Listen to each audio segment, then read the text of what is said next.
Good day, everyone. By the way, I'm Miss Palacio Laney P. and our partner, Miss Zara Idlin D. So our topic for today is all about the measures of variability. So here now the objectives. So the first objectives here at the end of the discussion, the students will be able to first define key measures of variability such as range, mean, deviation, variance, and standard deviation. Second, differentiate between grouped and ungrouped data and explain how variability is calculated in each case. And the third one, we have here the calculate measures of variability for both small and group and large group data sets. So let's proceed. We have your measure of variability. When we say measure of variability, it refers to statistical tools used to describe the spread or dispersion of data values in a distribution. These measures help us understand how much the data points differ from the average or mean, whether they are tightly clustered or widely scattered. Why are measures of variability important? First, they show how consistent or inconsistent your data is. The second one, two data sets can have the same mean but very different variability. And the last one we have here, the variability affects how they interpret data, make these predictions, and assess reliability. Let's proceed to ungrouped data. When we say ungrouped data, use to measure variability when you are working with raw individual data points rather than the data that has been organized into frequency distributions or intervals. When working with ungrouped data, we use basic statistical tools to measure how spread out the values are from each other or from the average. So these tools help us to understand variability in data set. For example here, data set 13, 16, 17, 20, and 14. Then we have range. So range means it is the difference between the highest and the lowest values in the data set. It tells you how spread out the data is. So when you say range is equal to the maximum value minus the minimum value. So how can you get the range? So as you can see, the highest number here is the maximum number here is 20. Maximum value is 20 and the minimum value is 13. So 20 minus 13 is equal to 7. Let's proceed to mean deviation. When we say mean deviation, this measure tells us how far each data is from the mean and the average of the absolute differences between each data point and the mean. Here are the formula of mean deviation. So mean deviation is equal to sigma is the absolute value of x minus the mean of x over or divided by n. Here are the formula of mean of x is sigma or summation of x over n. So mean of x is equal to 13 plus 16 plus 17 plus 20 plus 14 divided by 5 is equal to 80 over 5. Therefore, the mean of x is equal to 16.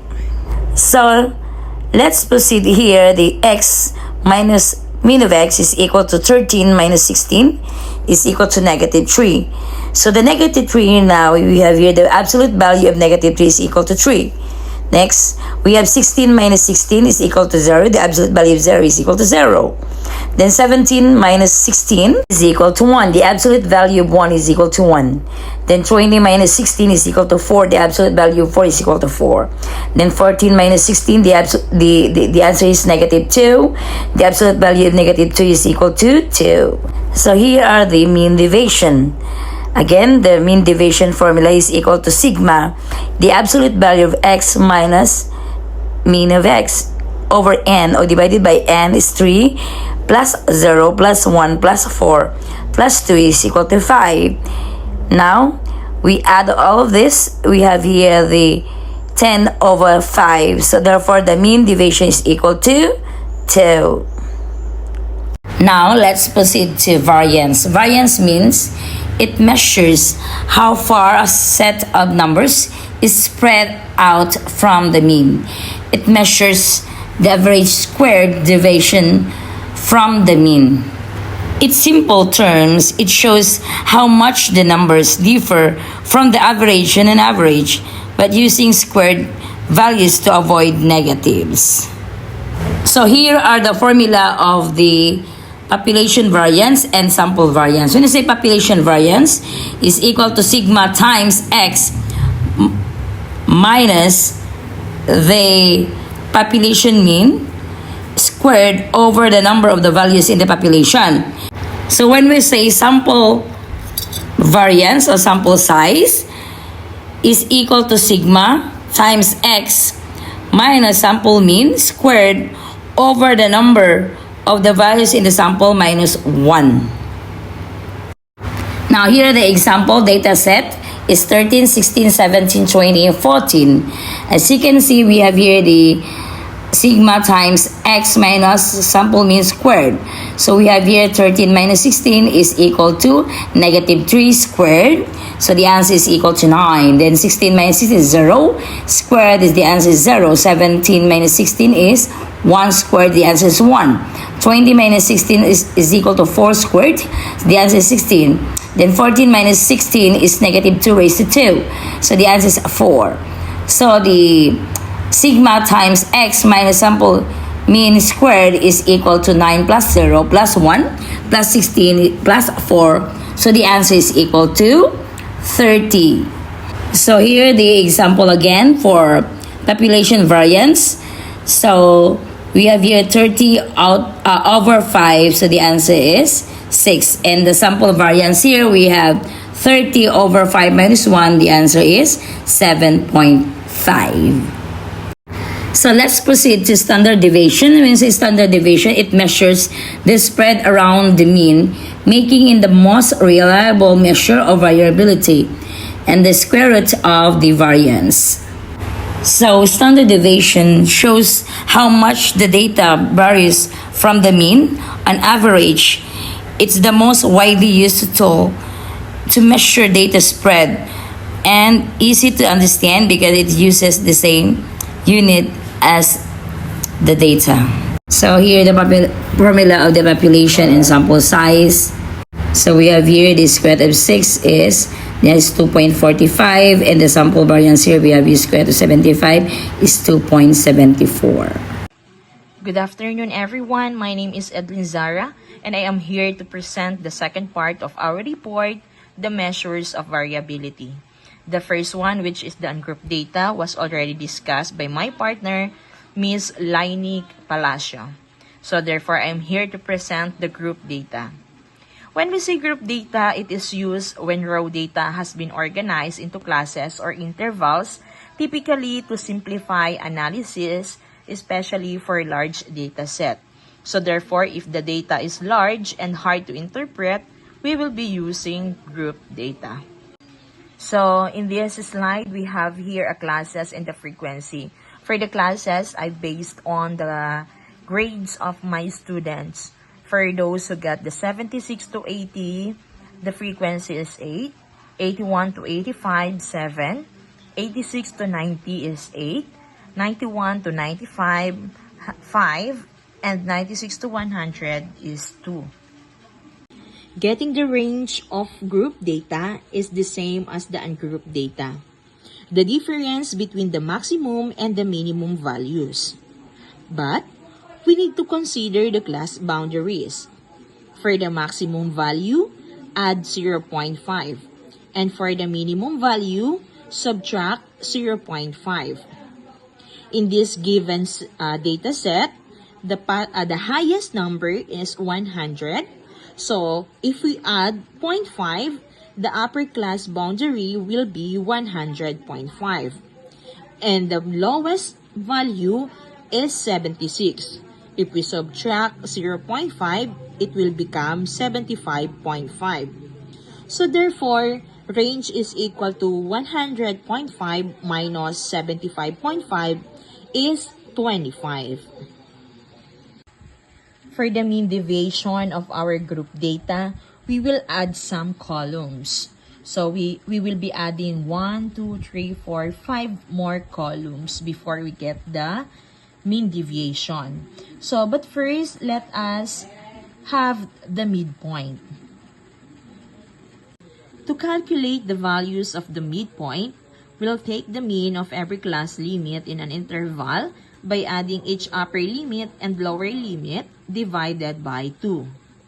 So first, we have 76 to 80. So 76 plus 80 is equal to 156. Divided by 2 is 78. Next, 81 plus 85 is 166. Divided by 2 is 83. Next, 86 plus 90 is 176. Divided by 2 is 88. Then, 91 plus 95 is 186. Divided by 2 equals 93. Last, we have 96 plus 100 is 196. Divided by 2 is 98. So, therefore, our midpoints are 78, 83, 88, 93, and 98. To calculate the values of the midpoint, we'll take the mean of every class limit in an interval by adding each upper limit and lower limit divided by 2. So first, we have 76 to 80. So 76 plus 80 is equal to 156. Divided by 2 is 78. Next, 81 plus 85 is 166. Divided by 2 is 83. Next, 86 plus 90 is 176. Divided by 2 is 88. Then, 91 plus 95 is 186. Divided by 2 equals 93. Last, we have 96 plus 100 is 196. Divided by 2 is 98. So, therefore, our midpoints are 78, 83, 88, 93, and 98. After getting the midpoint, we'll now compute for the fx by multiplying each frequency to its corresponding midpoint values. So first, we have 8 times 78 is 624. 7 times 83 is 581. 8 times 88 is 704. 5 times 93 is 465. And 2 times 98 is 196. So for the column of fx, we have 624, 581, 704, 465, and 196. As we can observe on the next column, we need the mean. To get the mean, let's add all the fx divided by the total frequency. So the total frequency that we have is 30 as we add the 8 plus 7 plus 8 plus 5 plus 2. So let's add all the values of fx. So we have 624 plus 581 plus 704 plus 465 plus 196 is 2,570 divided by 30 is 85.67. Therefore, the value of our mean is 85.67. After having the mean, subtract it from the values of each midpoint. Then find the absolute values of each. When we say absolute value, this should be a non-negative. So the first midpoint that we have is 78 minus the mean, which is 85.67, is negative 7.67. So therefore, the absolute value is 7.67. Next, we have 83 minus 85.67 is negative 2.67. So therefore, the absolute value is 2.67. Next, 88 minus 85.67 is 2.33. Therefore, the absolute value is the same. Since it is already positive, so the absolute value is also 2.33. Next, 93 minus 85.67 is 7.33. So the absolute value is also 7.33. Next, 98 minus 85.67 is 12.33. So therefore, the absolute value is 12.33. So as we put in the column, we have, for the x minus mean, we have negative 7.67. Next, negative 2.67, 2.33, 7.33, and 12.33. We also put on the column of the absolute value. So we have 7.67, 2.67, 2.33, 7.33, and 12.33. Lastly, let us compute for the frequency times the absolute value. So let's have 8 times 7.67. We have 61.36. Next, 7 times 2.67 is 18.69. Next, 8 times 2.33 is 18.64. Then, 5 times 7.33 is 36.65. And lastly, we have 2 times 12.33 is 24.66. So, the values that we have for the frequency times the absolute values are 61.36, 18.69, 18.64, 36.65, and 24.66. After solving all the values that we need, we can now compute for the mean deviation. For the mean deviation, our formula is the summation of f times the absolute value of x minus mean over the total frequency. So the values of frequency times the absolute values of x minus mean are 61.36 plus 18.69 plus 18.64 plus 36.65 plus 24.66 is 159.99 over the total frequency is 30. So therefore, our mean deviation is 5.33. For the variance and standard deviation, we need to square the difference between the midpoint and the mean. So therefore, we will go back to the table that we have for the mean deviation. But we will just be getting the x minus mean, then square it. So we have negative 7.67 squared is 58.83. Next, negative 2.67 squared is 7.13. Next, 2.33 squared is 5.43. Then, 7.33 squared is 53.73. And last, we have 12.33 squared is 152.03. After that, we will now multiply the frequency to the quantity of x minus mean squared. The first frequency that we have is 8, and the x minus mean squared is 58.83. So we have 470.64. Next, 7 times 7.13 is 49.91. Next, 8 times 5.43 is 43.44. 5 times 53.73 is 268.65. And last, 2 times 152.03 is 304.06. For the variance, we take the sum of the values of the frequency times the quantity of x minus mean squared divided by the total of frequency.